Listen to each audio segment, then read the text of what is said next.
crew, and welcome to the mobility corner at the gym.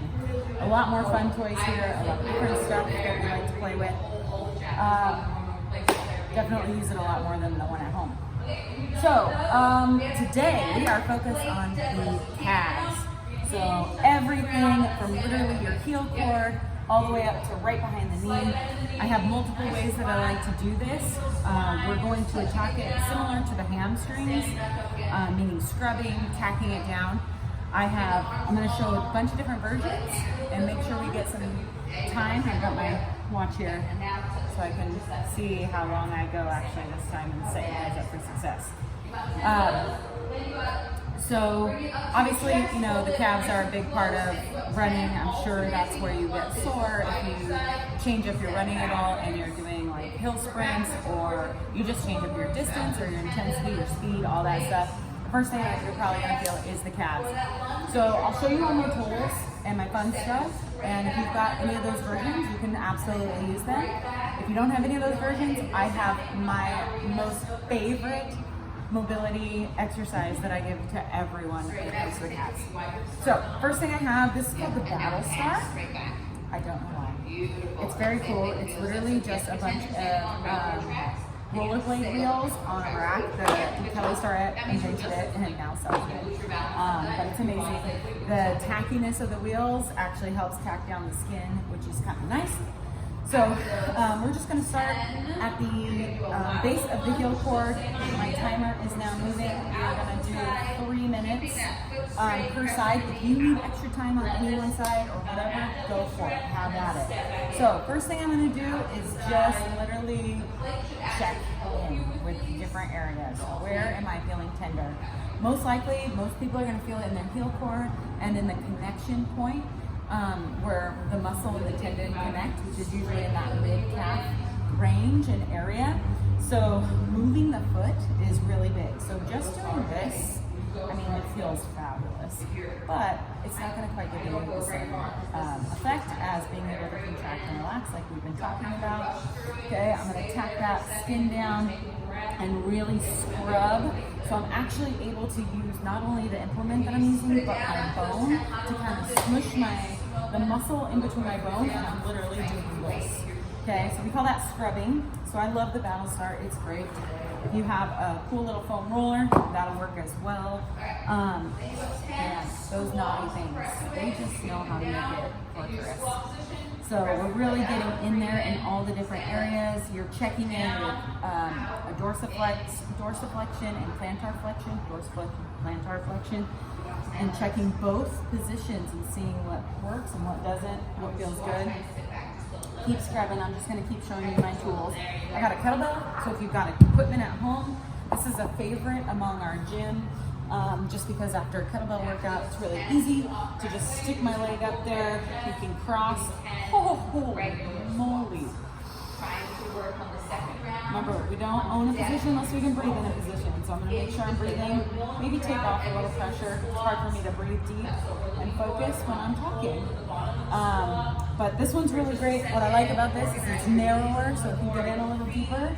So I love this as an option. If you just have one of the big old fat foam rollers, it does work the same. Usually I got to put a lot more weight, so I got to hold my body up and really get in there because it's fatter and because it's not as hard. So even though it's a high density foam roller, it's still not as hard. Another one of my favorites, if you have a PVC pipe, this is like a definitely go-to at my gym because we have these everywhere. Super easy. We literally sit down on the PVC and we scrub our calves from the other direction. Love this one. This one's super great. We're cruising in at 2.5 minutes here, so keep scrubbing. Oh yeah, the body weight one. This is great. You have no equipment, just got done with a gnarly run.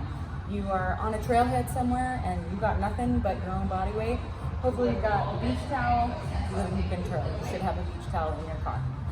Or a yoga mat or something. I use my old yoga mats, so they're just nasty and dirty. Lay that down on the ground. This is called the bone saw.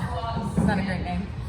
So I'm gonna take the shin of my top leg and I am going to compress my calf on the other leg, and I am just going to scrub and get in there. And if I really want to be mean to myself, I mean nice, I'm gonna really load it up and get a little deeper and really keep scrubbing.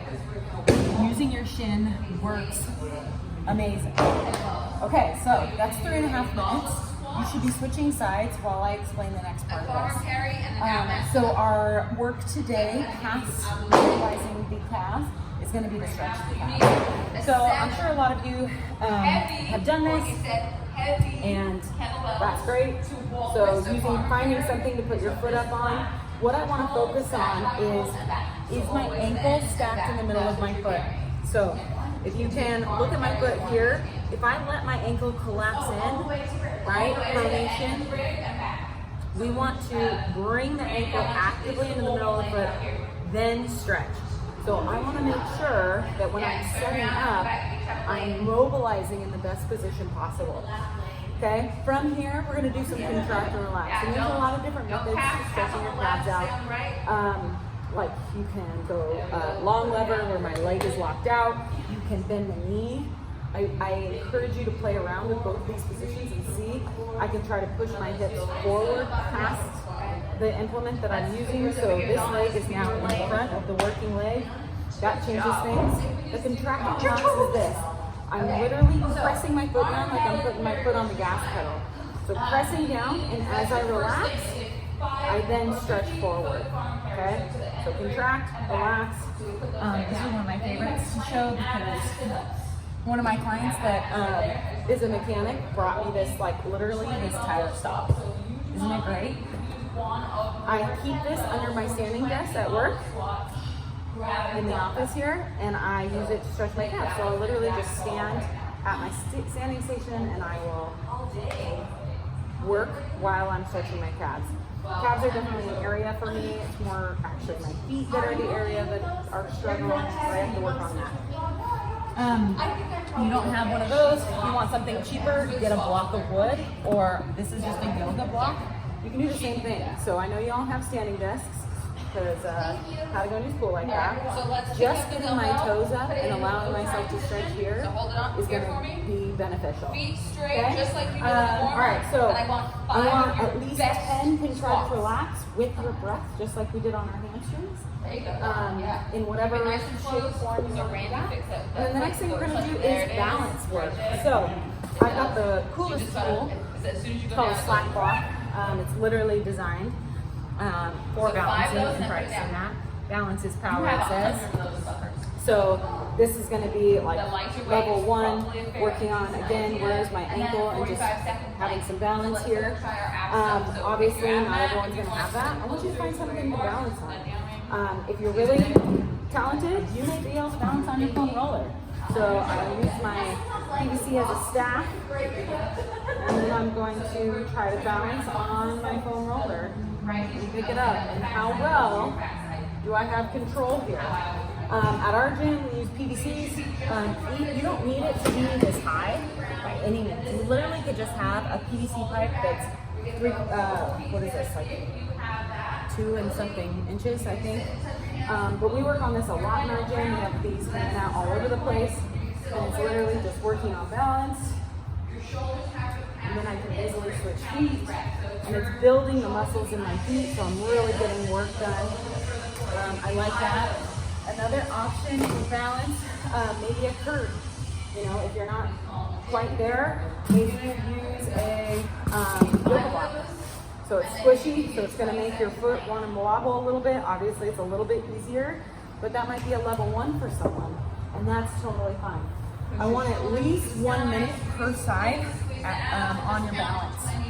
Oh man, I keep going at about 7 to 8 minutes every video. I'll do my best to stop the chatter. Have a great day. We'll see you tomorrow.